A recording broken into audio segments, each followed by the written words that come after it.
Olá, seja bem-vindo a mais uma edição do nosso Checkup Talks. Hoje falaremos sobre um tema que por muito tempo ficou escondido ali na gaveta dos principais temas e discussões da sociedade, que é o Setembro Amarelo, que é uma campanha de prevenção ao suicídio e que é um tema que muita gente evitava falar, mas agora a gente precisa falar sobre isso. Se você estiver vendo esse vídeo depois do mês de setembro, não tem problema, porque a gente vai falar sobre a prevenção e si, sobre como tratar. E para falar sobre esse assunto, temos aqui a psicóloga Isabela Limonge. Tudo Psicóloga, bem? seja bem-vinda ao nosso Checkup Talks. A gente já conversou bastante aqui antes, né, de até para Verdade. se conhecer um pouco, e eu achei super curioso o nome da Isabela, que é Limonge, porque eu liguei a avenida ali atrás da Arena da Amazônia, né, Isso. Flaviano Limonge, que era seu avô, né? Isso, meu pai e avô. Que bacana, então, ter a família Limonge aqui representada pela Isabela. Isa, seja bem-vinda. Você veio até com Muito um blusinho obrigada. amarelo aí. Isso, que é para representar o Setembro Amarelo, para a gente firmar essa campanha. Bacana. Então vamos lá, Isa. Vamos começar contextualizando aqui nosso podcast sobre essa temática, de onde surgiu o termo Setembro Amarelo, essa campanha Setembro Amarelo, né? Porque a gente agora tem o Outubro Rosa, o Novembro Azul, Isso. e o Setembro Amarelo acabou ganhando muito destaque porque suicídio era um tema que até mesmo assim a gente que é da imprensa, a gente não gostava de tocar, era muito perigoso, mas agora a gente precisa falar porque a cada dia que passa o número de suicídios vem aumentando.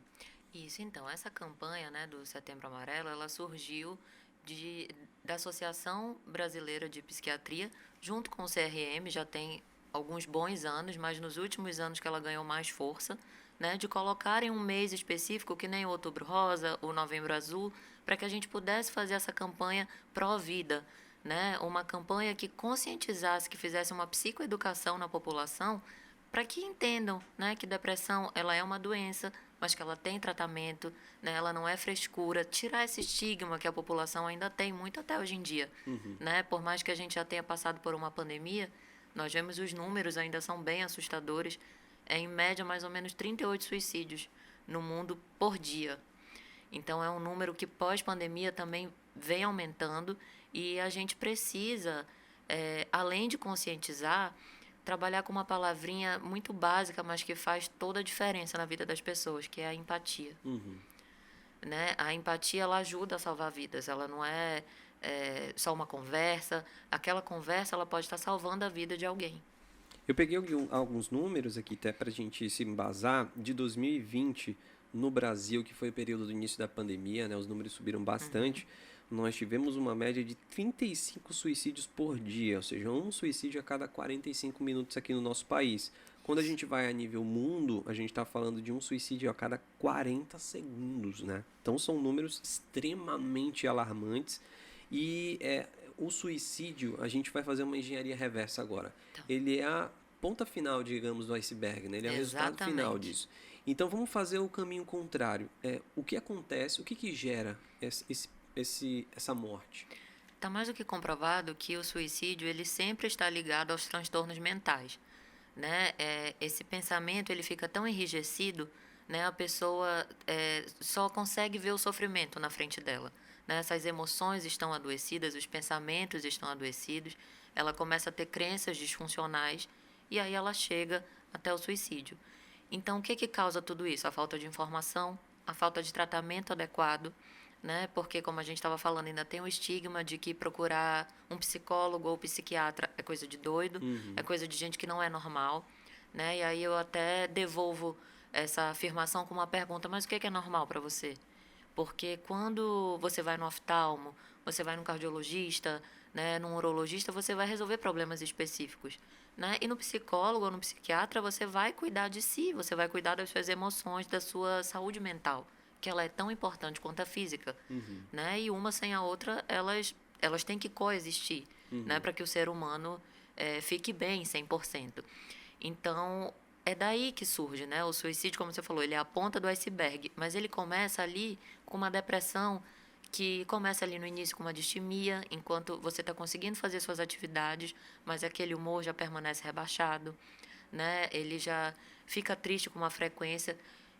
Então, só para a gente tentar esclarecer. Não é que eu não possa ficar triste, que se eu estou triste eu estou depressivo. Não, não é isso. Né? Tem um período para a gente observar essa frequência, né? A continuidade desses sintomas. É o indivíduo não querer socializar, né? As atividades corriqueiras ali da rotina não dão mais nenhum prazer para ele. Isso é a distimia. Apesar dele fazer, eu vou para o trabalho, eu vou para as minhas atividades, mas eu não sinto mais prazer com nada. O meu humor vive entristecido há pelo menos 2 semanas ou mais, né? Então aí a gente já começa a investigar, até chegar na depressão maior. O que é a depressão maior? A depressão maior é quando você já começa a ter ideações suicidas. E aí é o único momento, né, como eu estava te falando anteriormente, que o psicólogo ele pode quebrar o sigilo ali que ele tem, né, com o paciente. E aí ele não só pode, como ele deve comunicar à família. Por quê? Porque o paciente está correndo risco de vida. Então, se nós não comunicamos à família, nós estamos sendo negligentes. Né? E não é isso que a gente quer. A gente faz uma campanha pró-vida, não só em setembro, mas no ano todo.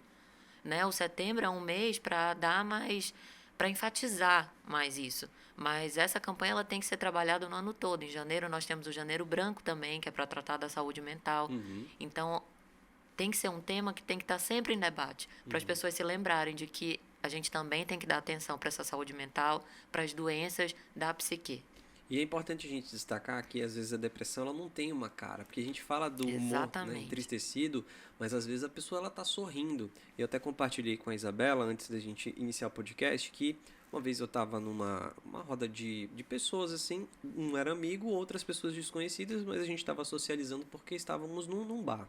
E todo mundo rindo, socializando. Era uma sexta-feira, né? Puxa, Disfarçando muito bem. sextou, todo mundo alegria. Até que uma menina saiu da roda e do nada mudou. Alguém puxou esse assunto de depressão e ansiedade. E aí um falou, pô, tô tomando um antidepressivo, fui no psicólogo e tudo mais, não sei o quê. E rapidinho várias pessoas se identificaram e uma dessas pessoas falou, ah, não, é a minha namorada que acabou de sair, ela já tentou cometer suicídio 2 vezes. E eu fiquei, assim, chocado, porque a gente olha pra pessoa e ela não aparenta absolutamente nada. Porque você olha, ela tá sorrindo, ela tá É normal. por isso que eu digo que a depressão ela não escolhe raça, ela não escolhe cor, classe social, né? Não, não tem nada a ver com isso, não tem a ver com crenças religiosas, porque como a gente estava conversando também, a gente ainda ouve muito, depressão é falta de Deus, depressão é frescura, né? E aí a gente tem que começar a olhar pelo outro lado. Se fosse frescura, ele ia estar no CID, né? Ia estar no rol de doenças, ia ser a doença que mais mata no mundo, porque antigamente ela perdia para as doenças cardiovasculares, hoje em dia não, ela é a primeira. Né? Então, isso é muito alarmante, isso é grave. Né? Então, como você falou, às vezes a pessoa está ali sorrindo, mas ela está sofrendo por dentro. É um disfarce. Né? Até tem uma imagem que a gente usa muito quando vai fazer aqueles em grupo, né? E aí a gente usa muito nos slides, que é uma imagem, acho que é até uma maçãzinha, que ela tá por trás, ela tá chorando, mas aí ela coloca uma capa rindo. E é isso, é como se a gente vestisse essa capa, né? A pessoa que tem depressão é como se ela vestisse essa capa, provavelmente eles já estavam em tratamento, né? Os teus Sim, sim, amigos, sim. enfim. Mas tem a questão da distimia, como eu te falei, ela tá triste, mas ela vai fazer as atividades dela normais. Ela pode rir normalmente, né? Pode conversar, socializar e ninguém vai desconfiar. E aí a gente pegou, então, suicídio, que é o resultado, mostramos alguns sinais, né, você Sim. comentou. Agora, a gente voltando um pouco mais, como, antes dos sinais, né, como que acontece para a pessoa chegar num estado depressivo? Porque é genético, é comportamental, como é que faz para chegar nesse estágio? Pois é um misto de tudo isso. A gente não tem uma fórmula para dizer, olha, você vai desenvolver depressão, você vai desenvolver um transtorno. Tem uma carga genética, sim, né? Mas tem também a ver com o teu ambiente, né? Porque a gente fala na psicologia que o ser humano é um ser biopsicossocial. Então, para ele estar bem plenamente, ele precisa estar com a sua parte biológica boa, né? Com a fisiológica também, mas também bem no seu meio social. Entendi. Então, às vezes, a gente vem de lutos que as pessoas até não encaram como lutos, mas fim de relacionamento, perder um trabalho, ou então alguma coisa não deu certo. E ali aquele fator acaba desencadeando. Né? Como eu te falei, em alguns casos tem um fator genético, de que é a mãe, ou o pai, ou parentes, né, já têm uma doença mental e aí os filhos desenvolvem. Ok, né, tem isso também, mas existem outros fatores como o ambiental, né, e o fisiológico também. Uhum. E a gente está conversando com a Isa, que é psicóloga, mas às vezes, dependendo do grau, é preciso um trabalho em conjunto, Em né? conjunto, sim. Psicólogo e psiquiatra, porque como você falou, é um problema Social. biopsicossocial. Então, psicotratado, mas às vezes a parte biológica, fisiológica está alterada. Aí a gente está falando de dopamina, endorfina em menores doses. Isso Exatamente. precisa de uma complementação. Isso, e é até importante a gente falar, porque tem muito paciente que chega e diz, ah, mas eu estou tomando remédio. Uhum. Só que o remédio por si só, ele não faz milagre. É Uhum. claro que ele ajuda muito.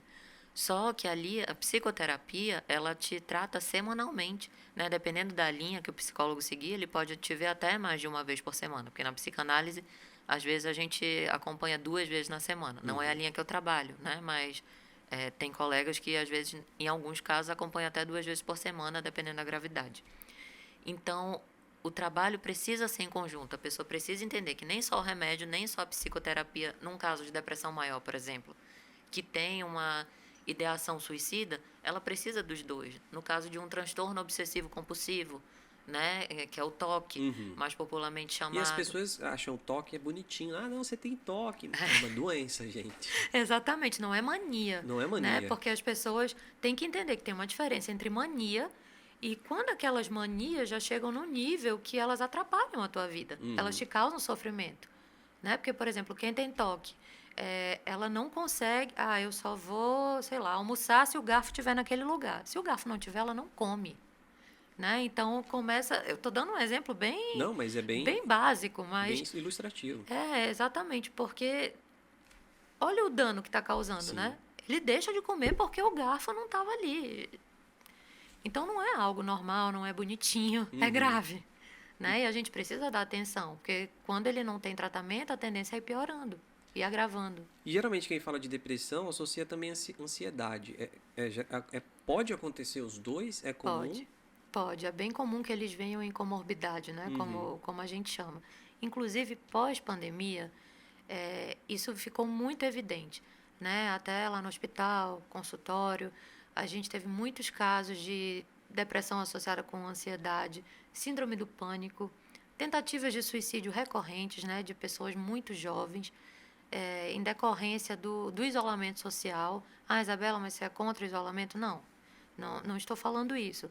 Mas ele traz prejuízos, Tem um né? resultado, né? Ok, naquele momento a gente precisava ficar em casa, mas ele tem um resultado. Assim como a Covid também, né? Sim, sim. Também quem pegou Covid e ficou internado, teve gente que ficou entubado e precisou, quando desestubou, né? Assim, enfim, Voltou à é normalidade. um termo médico, vamos lá. Não sei Aham. se eu falei certo, mas quando estubou, perdão, Uhum. teve que reaprender a andar, a comer, né? Teve que ter um trabalho intenso ali da equipe de fisioterapia, porque passou muito tempo acamado. Uhum. Então, a doença em si também traz muitas consequências mentais, físicas. Então, foi uma época que a gente teve mais consciência do quanto a saúde mental ela é importante. Para ver, né? A gente precisou passar por um turbilhão desse nas nossas vidas, porque eu acho que ninguém imaginava uma pandemia dessa, Sim. né? Da gente ter que ficar trancado, não ter convívio, porque o brasileiro ele é muito assim de A abraçar, gente tem essa cultura, né? A do amazonense mais toque. ainda. Eu recebo meus pacientes com um abraço. Eu Uhum. me despeço com um abraço. Então, era um exercício diário, né? De Uhum. não poder tocar na pessoa, de não poder falar muito perto e de ter que usar máscara, luva.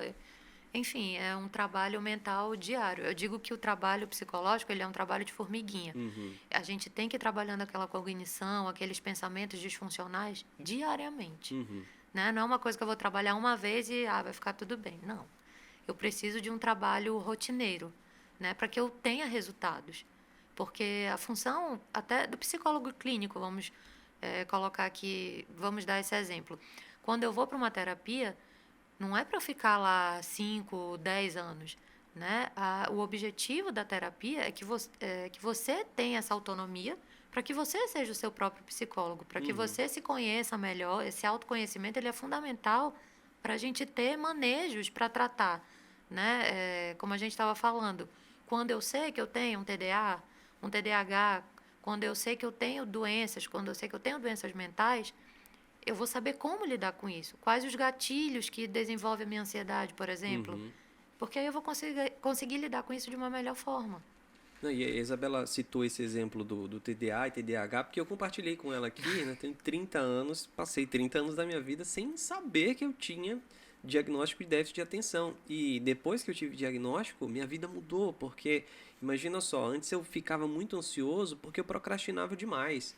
Eu não queria fazer, eu não queria ir pra academia, eu não queria fazer atividade. E a gente vive num mundo hoje onde você abre as redes sociais e as pessoas falam assim, não, você tem que fazer, no pain, no Não, você tem que ser gain. super mulher e super homem, né? Super, Tem que ser super bom em pessoa, tudo. exatamente. Aí você olha aquilo e fala, puxa, eu preciso ir. Aí você coloca uma meta, não, amanhã eu vou acordar e eu vou. Aí você acorda e não vai. E no outro dia você acorda de novo e não vai. E isso gera Aí vem a ansiedade. culpa. Aí vem a culpa e um monte de problemas. E depois que a gente se conhece, fala, não, isso aqui é um problema meu. Eu posso tratar e aí aprende a lidar. Então, só para exemplificar como você conhecendo, né, o autoconhecimento, Sim, ele ele é também vai te fundamental. trazer leveza. Exatamente. E eu analisando aqui os números, Isabela, a gente dividindo homem e mulher, os homens têm maior tendência e cometem mais suicídio do que as mulheres. Isso se deve também a esse fato de o homem ele passar aquela imagem de que não, eu tenho que ser firme e forte e não posso chorar. O homem, desde pequeno, ele vem crescendo com isso, né? Eu não posso chorar, eu tenho que ser forte o tempo todo, eu tenho que ser super-homem, Uhum, eu tenho que aguentar tudo, porque eu sou homem. Homem não chora, né? A nossa sociedade, ela desenvolveu, desde muito tempo atrás, homens assim. Graças a Deus isso está mudando, uhum, porque o homem é um ser humano. Eu acho que pelo fato da mulher falar mais, falar é terapêutico, né? Os grandes nomes da psicologia já diziam isso. Então, desabafar, né? exatamente, a mulher, ela tem muito mais manejo, ela tem muito mais facilidade para falar dos seus sentimentos, das suas emoções. O homem não, ele guarda mais para si. Uhum, Então, talvez isso gere mais ansiedade, mais doenças e até a procura pelo tratamento. Né? Pode ver que até, citando novamente as doenças cardiovasculares, os homens eles não vão muito no médico. sim. Né? A mulher ela se cuida muito mais. Então, isso vale para a saúde mental também. É o que acontece. Por isso que os índices de suicídio são maiores nos homens, porque eles não têm o tratamento adequado. Uhum, Eles não buscam o tratamento adequado. Mas, graças a Deus, isso está mudando e espero que uhum, mude cada vez mais, né? Que a gente tem que entender. Isso das redes sociais, eu ia até fazer um comentário. Porque na rede social, às vezes, a gente olha a rede social do outro, ou daquela blogueira famosa, aí a vida dela é perfeita. Né? Ela não tem problema, ela ganha não sei quantos milhões por mês, e é essa vida que eu quero. E aí você começa a focar numa vida que é inatingível, que não é a vida que a maioria tem. uhum. Né? E mesmo na vida daquela pessoa, ela tem problemas também. É que nem quando me perguntam, você não chora, você não tem problemas, porque eu sou psicóloga. Não, eu tenho, porque antes de qualquer coisa, a gente é ser humano. Uhum. Né? Então a gente não pode esquecer disso também. Ninguém tem a vida perfeita. Todo mundo vai ter algum tipo de problema. A diferença vai ser em como eu vou lidar com eles. Né? Em como está a minha saúde mental, em como estão as minhas emoções, para eu conseguir lidar com as situações que vão aparecer na minha vida, porque isso é comum, problemas existem. Uhum. Né? E eles estão ali para serem resolvidos. E só para ilustrar isso que a Isabela falou, acho que um caso muito que teve muita repercussão e exemplifica isso foi o do Whindersson Nunes.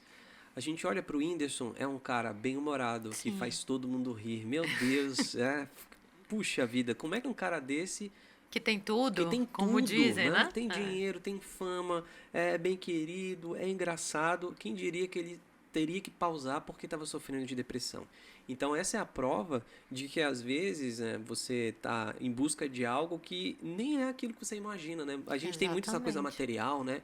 Puxa, Sim. se eu ganhasse 10 mil por mês ou 20 mil por mês, e tem gente que passa por isso, aí quem não ganha fala, pô, como é que você tá triste? Pô, você ganha, você tá bem de Pois vida, é. você tem tudo. Mas não tem a ver com material. Não, não é uma questão material, não é uma questão religiosa, não é uma questão ideológica, é uma doença. Uhum, Assim como a gente não escolhe que vai ter doença cardíaca ou que vai ter outros tipos de doenças, né? Doença renal, enfim, a gente uhum, não escolhe, né? Simplesmente acontece ou pelo fator genético ou por a gente não cuidar, sei lá, de uma hipertensão e acaba sobrecarregando a parte renal. Enfim, tem uma causa e essa causa vai gerar consequências. uhum, Então, é assim que funciona com a saúde mental também. As pessoas precisam entender que a depressão ela é uma doença e que ela não vai escolher nem classe social, nem cor, né, nem a religião. Não é que ela vá pegar o evangélico e não vai pegar o ateu. Não é Uhum. isso, né? Ela Senão não faz senão distinção. pastores evangélicos também não fariam parte dessa lista de suicídio, né? Infelizmente a Exatamente. gente vê. Exatamente. Doutora, a gente todos os anos tem, geralmente, um tema para a campanha, né? E esse ano, Exatamente. o tema é A Vida é Melhor Escolha. Poderia falar um pouco sobre isso? Pois é, eu acho que pós-pandemia, como a gente estava falando, onde nós perdemos tantas vidas, não Uhum. só pelo Covid, mas também por doenças mentais, né? Como eu te falei, o índice aumentou muito de depressão, de transtorno de ansiedade generalizada, de síndrome do pânico, e infelizmente tivemos muitas perdas nesse sentido também.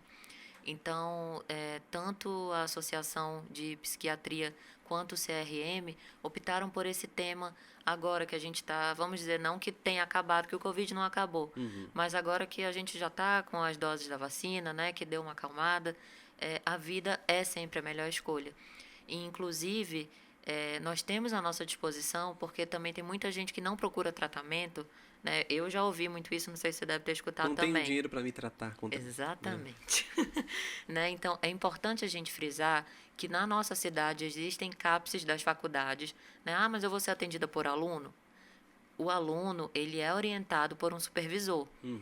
Né? Então, é tudo feito de uma maneira muito correta. Né? Eu, na faculdade, atendi várias pessoas. A gente ajuda muita gente através desses CAPSs, que alguns não cobram, outros cobram valor irrisório, né?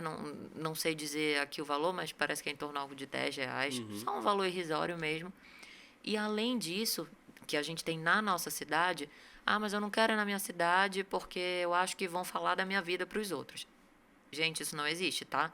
A gente tem um sigilo, a gente tem um compromisso com o paciente, né? O profissional, ele não pode falar. Existe um sigilo profissional entre paciente e psicoterapeuta, Uhum.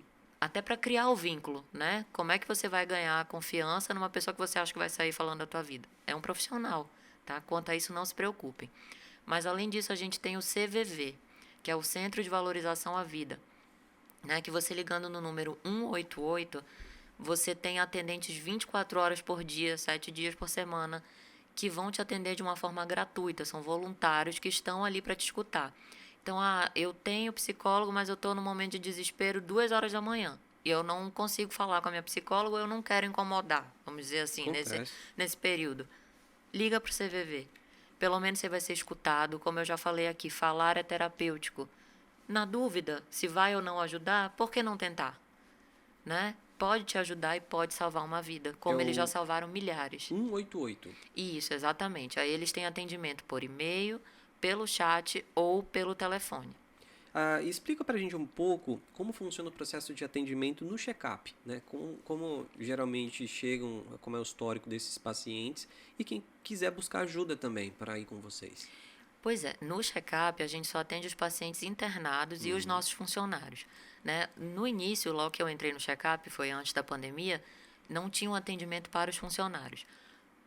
Quando se deu a pandemia, a gente percebeu essa necessidade, né? Que a equipe de saúde, ela estava sobrecarregada, ela estava cansada mentalmente, né? Tinha tardes assim que a gente via muitas mortes numa tarde. Eu lembro perfeitamente que teve uma tarde que eu saí de lá, acho que foram em torno de 8 mortes, mais ou menos. E eu cheguei no carro, eu desabei. Eu chorei muito, porque era algo assim que eu não tinha vivenciado antes. Né? E ainda mais ali, isso eu vou lá só para atender os pacientes específicos, né? Tenho horas de plantão. Uhum. Imagina quem está ali 24 No horas, né? leito, né? Virando plantão, acompanhando no leito, injetando medicação, que são os técnicos, os enfermeiros, os próprios médicos também, correndo risco de vida, porque era o medo de pegar a doença junto com a sua missão de Uhum. cuidar. Porque quando a gente faz a área da saúde, né? Eu costumo dizer que a gente tem uma missão, que é cuidar do outro. Né? Que foi por isso que eu escolhi a psicologia hospitalar, porque o hospital ele tem muita necessidade, por você estar fora do seu ambiente, né, da sua rotina de casa. Quando você está na UTI, você está totalmente longe da sua família, você tem as visitas? Tem, mas na maioria do tempo você fica sozinho. Uhum. Né? E aí às vezes não sabe se é dia, se é noite, porque é uma salinha, né? Uhum. A gente perde um pouco a noção de espaço-tempo mesmo. Então, é fundamental que você tenha alguém para te ouvir, para conversar, para direcionar aqueles pensamentos, aquelas crenças que estão disfuncionais. Então, no check-up, funciona da seguinte maneira. O paciente interna, ele é avaliado e acompanhado pelo médico, e aí o médico, se observar que existe uma ansiedade, uma depressão, ou então só um humor entristecido, porque tem internações que são muito prolongadas, né? Às vezes tem pacientes que acabam por burocracia mesmo de plano de saúde, que aí já foge da competência do hospital, né? Sim. Que a gente tem que esperar a autorização, ficam internados 15, 20 dias esperando um procedimento. E aí ele precisa ser acompanhado, porque ele está lá, lúcido, está orientado, e ele está esperando. Isso gera ansiedade. Sim. Né? Então, a gente faz esse preparo pré-operatório, a gente acompanha no pós, né? Que geralmente é na UTI, depois é que ele vai para o apartamento. Então, no momento, nós só atendemos os pacientes internados, né? Quando é preciso psiquiatra, o hospital também chama, né? Para fazer a avaliação em conjunto.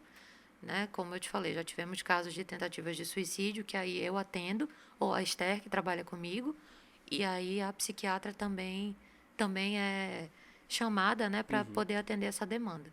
E os funcionários, é o nosso atendimento hoje em dia. Então, esse é o processo, né? Isso. Pra gente finalizar, doutora, a doutora Isabela, ela é mãe recente, né? Seu filho Isso. tem 1 ano e... 1 ano e 3 meses. 1 ano e 3 meses. E existe também casos de depressão pós-parto. Exatamente. Por que acontece e quando é um sinal de alerta para, de repente, alguma mamãe, né, que já está com medo disso acontecer com ela, ou às vezes até o marido, para a família também ficar de olho? Gente, é muito importante o acompanhamento psicoterápico durante a gestação, se você puder fazer, eu indico muito. E no puerpério, porque no puerpério os hormônios estão à flor da pele, né? É uma nova função que você está desenvolvendo ali. Às vezes você chega em casa e você acha que não vai dar conta, né? Principalmente para as mães de primeira viagem. Você vê ali um ser tão pequenininho, né? Dependendo de você para tudo, né? E aí tem a questão da amamentação, que até eu vou dar um depoimento agora. O meu bebê, ele passou 15 dias internado, né? Ele nasceu e já foi direto para a UTI porque ele nasceu prematuro. E aí eu conversava com muitas mães na UTI. E é um sofrimento porque você volta para casa, mas você não volta com o teu bebê. Teu bebê fica lá. Né? E aí é um sofrimento em dobro. Já tem toda essa questão do puerpério, que já é difícil, e ainda tem esse sofrimento das mães de UTI. Essas mães, principalmente, precisam de uma atenção redobrada. Graças a Deus, a UTI neonatal que meu filho estava, não tinha uma psicóloga, que eu achava importante ter, mas a equipe médica nos acolhia muito bem. E é todo dia uma novidade, né? A UTI, você chega, aconteceu isso de madrugada, e aí... Sim. Enfim, e aí nisso, aconteceu que eu não conseguia amamentar. A amamentação em si, ela já é difícil, né? Ela não é tão simples quanto a gente imagina. Para a maioria das mães, você pode perguntar de toda mãe, qual é a parte mais difícil? A amamentação. Sim, é verdade. Né? Todas que eu converso geralmente comentam isso. Pois é. E aí aconteceu isso comigo, né? Aí eu me cobrava por ser psicóloga, né? Por ter que estar com a saúde mental em dia, mas ali eu só era mãe. Então, agora voltando, né, para o que você me perguntou, para a depressão pós-parto, essas mães de UTI, elas têm muito mais possibilidade, né, de desenvolver. Por isso que eu falo que o acompanhamento desde a gestação, ele funcionaria de uma forma melhor, porque você já tem uma alteração hormonal, né, então você fica mais sensível, né, você fica mais irritada ao mesmo tempo. É como se a gente vivesse numa TPM constante, mulheres. Então, são 9 meses ali de TPM, vamos colocar assim de uma forma mais leve, né? Ah, mas você está falando então que a gravidez é ruim. Não, é o melhor momento da vida de uma mulher. Mas é claro que com isso tem questões hormonais até para a formação do próprio bebê, né? A gente precisa passar por essas transformações hormonais para que o bebê se desenvolva. Então, é muito importante a gente procurar ajuda. E quais os primeiros sinais da depressão pós-parto?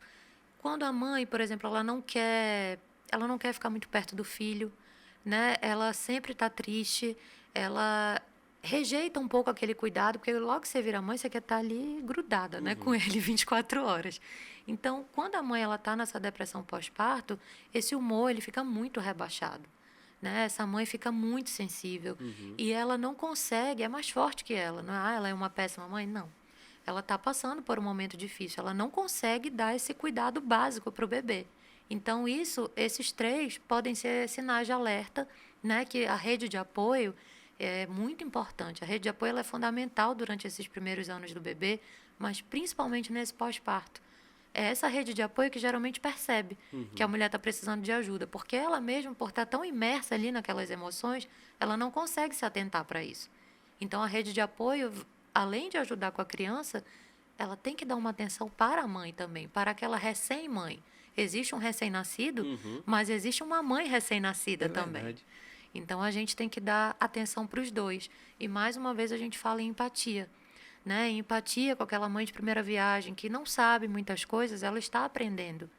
Né? É uma vida ali que depende dela, mas ela também está aprendendo. Então, tenha paciência, tenha amor, tenha cuidado e escute. Eu acho que a escuta é a principal lição que a gente pode deixar aqui hoje para tudo. Para a depressão, para essa recém-mãe, né, que eu estou falando. Você escutar mais o outro, você se colocar no lugar do outro, faz uma diferença enorme na vida das pessoas. Eu acho que a gente nem imagina o quanto. Doutora Isabela Limonde, quero agradecer a sua presença aqui Eu no que nosso agradeço. Check-up Talks. Muito obrigado por compartilhar suas histórias como mãe, dar um pouco dessa noção do que é a depressão e outras doenças. Então, que seja um crescimento de luz para o seu filho, né? Amém. Mamãe, você falou muito do filho dela aqui antes de começar, né? E para a sua vida profissional também, sucesso. Muito obrigada, quero te agradecer pelo acolhimento, né, por ter me deixado tão à vontade, apesar de eu estar um pouquinho nervosa. Nem parece, gente. Quero agradecer ao hospital também, né, por confiar no meu trabalho, por ter me convidado para falar sobre o Setembro Amarelo. Eu só tenho a agradecer e deixar esse recado para as pessoas, né? Vamos ter mais empatia, vamos valorizar a vida, porque a vida vale muito. É isso então, gente. Se tiver mais dicas de assuntos, temas para a gente tratar aqui no nosso Check-up Talks, comenta aqui embaixo, deixa seu recado se gostou, o que quer saber, que a gente vai dar atenção para você que está sempre aqui com o nosso Check-up Talks. Grande abraço, até a próxima edição.